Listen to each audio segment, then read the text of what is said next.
In July 2005, the BBC polled listeners in the UK to answer one simple question: what is the ideal rock and roll supergroup?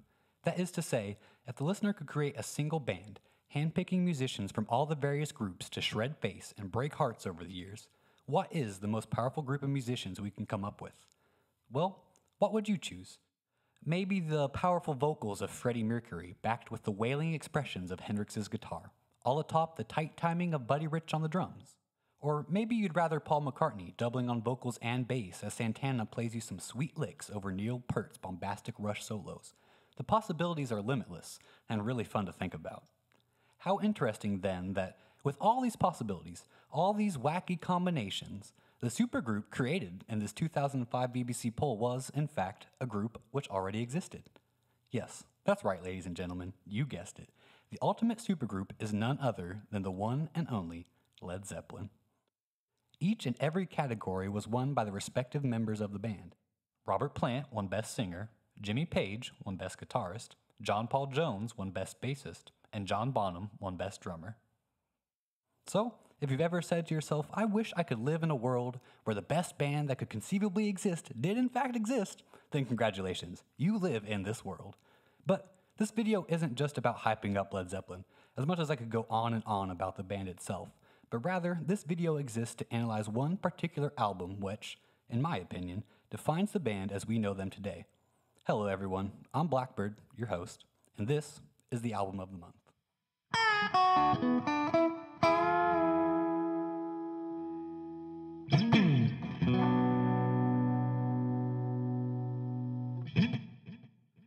The journey of Led Zeppelin is one of bright highs and dark lows. It would be easy in our modern culture to allow some of these darker lows to overpower the greatness that Led Zeppelin brought to the music scene. And trust me, there are many lows to take into consideration. But, as with all art, and people for that matter, we cannot let a single or even a few situations mar a legacy, mar what we think of a person's art. And Led Zeppelin, well, let me tell you, they have a hell of a legacy. Let's rewind to April of the year 1970. The Beatles have just broken up. Apollo 13 has just had its infamous mishap in space, barely landing safely with a splash in the Pacific Ocean. President Nixon escalates the Vietnam War with an order to invade Cambodia in hopes of raiding North Vietnamese supply lines, and within a few months' time, Hendrix will be playing the Isle of Wight, along with The Who, to a crowd of over 600,000 people. Rock and roll has never been more relevant to the counterculture movement, and technological and social advancement has allowed for even more experimental sounds than ever before. There's a palpable tension hovering in the world's air as everyone wonders, what's next? 3 bands have the answer: Black Sabbath, Deep Purple, Led Zeppelin. An unholy trinity, as it were, the fathers of modern metal. Now, it might be hard to listen to a song like track 4 from Led Zeppelin 2, a song titled Thank You, and see how this album is the origins of metal. With lyrics like, if the sun refused to shine, I would still be loving you. When mountains crumble to the sea, there will still be you and me. Led Zeppelin 2 can come across as typical of music at the time. Heartfelt lyrics composed like poetry over sparse open chords equally as beautiful. Now, take these lyrics in contrast to the Black Sabbath song War Pigs from the album Paranoid, also released in 1970. In the fields the body's burning, as the war machine keeps turning, death and hatred to mankind poisoning their brainwashed minds. I'm sure for most of you, especially those of you who don't listen to much metal in general, this likely sounds far closer to what you were expecting when you heard the fathers of modern metal. Guttural expression depicting the darkness of the times, the travesty of the world stage around them reflected in the harshness of the lyrics and the distortion of the guitar. The same could be said of these lyrics from Deep Purple's 1970 album, Deep Purple and Rock, from track 4, Flight of the Rat. What a fright, I couldn't do it right. Oh, what a night, mystic demons fly all about the sky, with memories of a clown, the saddest show in town. Again, more in tune with what we would expect from the fathers of metal. Why then are there 3 albums from the year 1970 which are considered the genesis for modern metal? Why not just 2? Why not just Black Sabbath's Paranoid and Deep Purple's Deep Purple and Rock? Let's start going through Led Zeppelin 2 song by song. It won't take past track 1 to get your answer.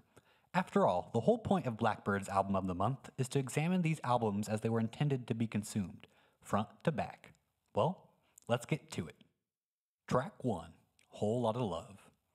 If no other song was considered metal on this album, Whole Lotta Love alone would be enough to make Led Zeppelin one of the fathers of metal.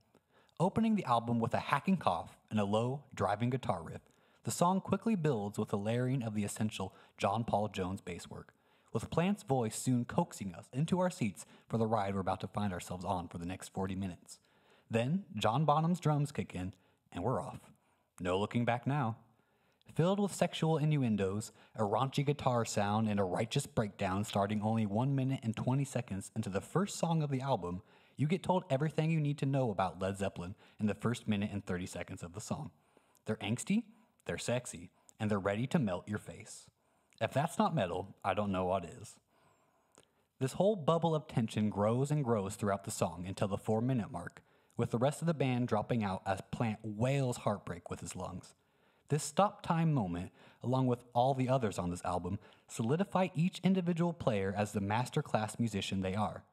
Listen in these moments, and it will become evident as to why these members won each and every category in the BBC Superband poll. This is one of those songs you must listen to with headphones on to get the full-blown effect. The panning of the guitar from ear to ear, the drop as the band comes back in for the outro of the song. Nothing will send chills down your spine the same way. On to track 2, What Is and What Should Never Be. This track, when following Whole Lotta Love, allows us to most clearly see why I chose this album for Led Zeppelin and not any other.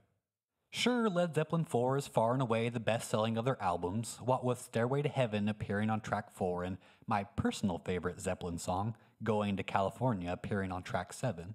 And no Led Zeppelin song is more metal than track number 1, Black Dog, but Led Zeppelin 4 is a finished product, so to say. And here at Blackbird's Album of the Month, we want to see how our favorite musicians got to be the musicians we know, not the musicians as we already know them. Now, Zeppelin 1 was their folksy, bluesy roots, influenced heavily by Plant's association with a band called the Yardbirds previous to Led Zeppelin. Other notable members including Eric Clapton and Jeff Beck, who would go on to have stellar careers of their own. Led Zeppelin 3 appears to be when Led Zeppelin was secure in their footing as famous musicians, and able to flex their success by making straight-up folk music for many of the tracks on this album, with a few notable exceptions such as track number 1, Immigrant Song. But Led Zeppelin 2, this is the critical juncture for Led Zeppelin. If there had only been Led Zeppelin 1, the band would be just another of the hundreds of thousands lost in the sands of time. Led Zeppelin 1 was successful enough to get noticed, but not enough so to keep them in the limelight forever. The band had their foundation. They were steadfast in the blues and commercially viable, for the time being, and they knew they had to push the boundaries if they wanted to leave a mark and stand out from being just another blues band. And here we come back to track 2, What Is and What Should Never Be. Track 1 fades and we find ourselves in an utterly different landscape. Plant soothes us with his bluesy vocal leads as we wade through the muddy bass notes from Jones. But soon, what starts off like a typical B.B. King slow jam blues drops into a trademark Led Zeppelin fusion of crunching guitar and driving drums, all wading through that same muddy bass as we sink lower and lower. This all builds into a tension that is released masterfully, an anticlimax which clears into the slow jam blues we began the song with. This back and forth continues through the whole song, leaving the muddy blues behind to look onto a new sound. But no matter how many times we get away from the blues, the song, just like our lives, finds its way back home. Such is, in my opinion, the theme of the album overall. Track 3, The Lemon Song. If sexual innuendo is what you came for, then look no further. Led Zeppelin in general is chock full of this stuff, and this track is overflowing. As straightforward as it is powerful, the Lemon Song sends one message and one message only. I want you. As with the previous tracks, and all Led Zeppelin songs for that matter, this track valleys and crests, swells and deflates, mirroring the passions that serve as the premise for the song. Page's guitar screams intensive ecstasy. Plant begs and begs for his desires to be fulfilled, and Jones and Bonham keep the whole thing together with their hi-hat driven time and melancholy bass runs that creates the unique Zeppelin sound we know. Track 4, Thank You. Far and away the softest of the bunch, Thank You serves to remind us that even after the passions have risen and fallen, the Lemon Song has come and gone, still, to quote the song, inspiration's what you are to me. The placement of this track is, in my opinion, entirely purposeful. The juxtaposition of the premise of this song, about devoting yourself entirely and wholly, from flesh and bone to the spirit of the soul, devoting yourself as the mountains crumble into the sea. The juxtaposition of that coming immediately after a song that basically says, "Hey girl, trying to hook up?" To me, this is telling us a message that would be entirely missed if we view these two songs as separate entities, as we are wont to do nowadays. The somber keyboard plays an outro that will fill you with a sense that you can't imagine your life without this other person.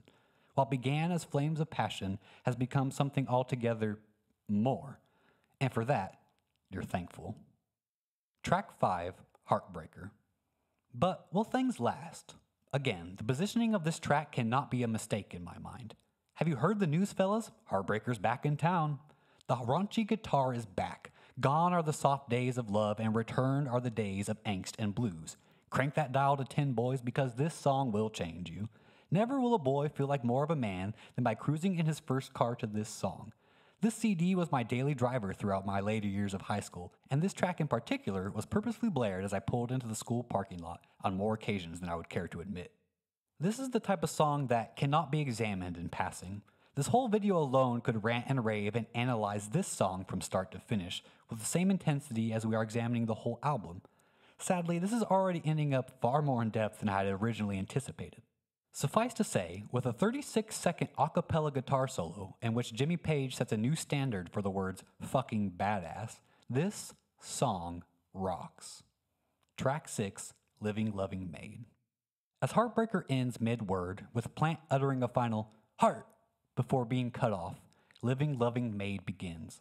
A direct continuation of the previous song, Living Loving Maid serves as another example of why I wanted to do this Album of the Month Club in the first place. Sure, Living Loving Maid is an awesome piece of art standing alone, but when placed immediately behind its predecessors, it morphs away from a song about a woman who does wrong, but hey, she's just a woman. No, when merged with the Lemon song, Thank You, and Heartbreaker, the woman from Living Loving Maid becomes not just a woman, but the woman. The woman who broke you, who you got with for the sake of being with someone because you had a whole lot of love. Realized later that there was something more to those passions, but ended up getting your heart broken instead. And now you ask why? Why has she done this to me? Why did I not heed the warnings of those who told me what is and what should never be? Well, she's just a woman, as the final line of the song would have you know. Women are people, and people make mistakes. Track 7, Ramble On. Another one of Led Zeppelin's most famous tracks, Ramble On personifies what makes Zeppelin successful and what their influence has been on music in general. Folk acoustic guitar keeps rhythm over some of the most in-your-face drumming of the album thus far, all held together by the groovy bass line, thick as glue. This song is something unique, even for Zeppelin standards, filled with cultural references to the work of Tolkien, such as traveling through Mordor to find a girl so fair, who was then stolen away by Gollum and an evil warg. This song is certainly a continuation of the story this album has to tell. It's been 10 years, or maybe more. The passions have come and gone. True love has come and gone. You'll never truly know why the heartbreaker hurt you. Instead, there's only one thing left to do, and that's to ramble on. Track 8, Moby Dick. The only instrumental track on the album, Moby Dick still has a story to tell, and it uses 4 minutes and 20 seconds of masterclass drum improvisation to tell it. The story of the original Moby Dick is not about a white whale, as most people would have you believe, nor is this version. The story of Moby Dick is a story of being consumed by yourself, by your own thirst for vengeance. Captain Ahab wants nothing more than to slay the white whale, to get revenge, whatever the cost. He desires this to the point of catastrophe. Ahab is willing to destroy himself and everyone around him as long as he gets what he wants, and what he wants is payback. Are you starting to see how this fits into our story? Revenge gnaws at the back of one's mind, just as this song's 3-minute drum solo will gnaw at the back of yours for days after hearing it. The swells and falls of the toms are like the swelling of madness that comes from heartbreak. The subject of our story has been through the worst heartbreak imaginable, and now finds himself at one of the worst stages of mourning, anger. But the song doesn't end with a drum solo. Again, like so many songs of this album, Moby Dick ends mid-sentence, or mid-phrase, as there's no sentences in this song.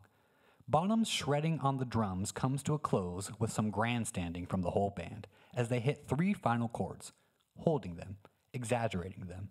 The third chord hasn't even finished ringing out by the time the track ends, and before you know it, the final song of the album is playing. Track 9, Bring It On Home. At last, we arrive at the track that puts all the pieces of the puzzle back together. Like the scene at the end of the first Star Wars, where they're giving out medals like candy to anyone who's not a Wookiee. Like the scene at the end of the Harry Potter series, where all the protagonists are standing together on platform 9 3/4, watching their own kids go off on the same train they used to ride to school on. This last track of the album creates the full circle that is the message of Led Zeppelin 2. Throughout this album, we have gone far from the beaten path of the blues we know. But Bring It On Home shows us that it's indeed time to go home to this blues origin. With nothing for the first 1 minute and 40 seconds of the song but a driving fat bass, a harmonica, and a set of vocals from Plant that is closer to spoken word poetry than the wailing cries we usually get from the artist, this song will take you on a hell of a ride. As sudden as metal was born from the blues in this world, so it is born in this track. The vocals drop, the driving bass dies, and the harmonica horns like a train arriving at the station once more before a pair of wailing guitars fills the void with a new sound. The sound of ages to come. The sound of metal. If you've not experienced it for yourself, listening to the drop at 1 minute and 43 seconds through headphones is inexplicable. Each ear is drip-fed a slight bit more of the ever-growing beat and tension until it collects together under the banner of Plant's vocals for one final time. At last, the protagonist of our story is coming home. All stages of grief have been conquered, and now he realizes it takes strength not to hate this woman, this heartbreaker, but to forgive her, to forget the pain of an open heart, and to learn to love again anyway. The furious playing of each and every band member culminates in one final chord before the metal we have brought to fruition fades away, leaving us with a somber outro in the blues that we're used to. We've made it home. But there's one last thing from Led Zeppelin 2 which you might miss if you never listened to the whole album, only individual songs. Remember how the whole story began? With a little cough, a driving guitar, and a story about a man with a whole lot of love. If you play the album on repeat, you will realize the beginning of this story is, in fact, the end of another. The very first second of this album is actually the very last second of the album. Plant's cough, the second you hit play, is actually the very last thing to happen after track 9's slide off the harmonica at the end of the song. Our protagonist has come back home with a whole lot of love left to give. People tell him what is and what should never be, but he's in too deep with his affections to heed the warnings on love. The passions grow to their height in the Lemon song, and the protagonist realizes there is more to love than just passion during the song Thank You. But love is a two-way street, and the heartbreaker strikes again. Excuses after excuses are made during Livin' Lovin' Made, to the point where the protagonist decides there's only one thing left for him to do: ramble on.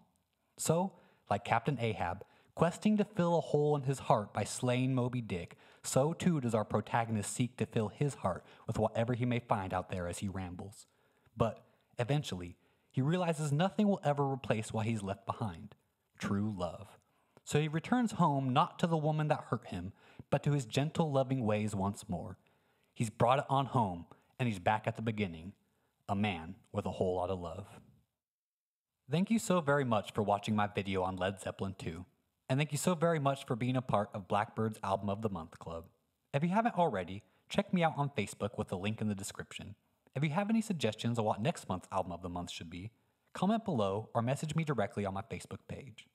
Until next time, this has been Blackbird, and this is the Album of the Month.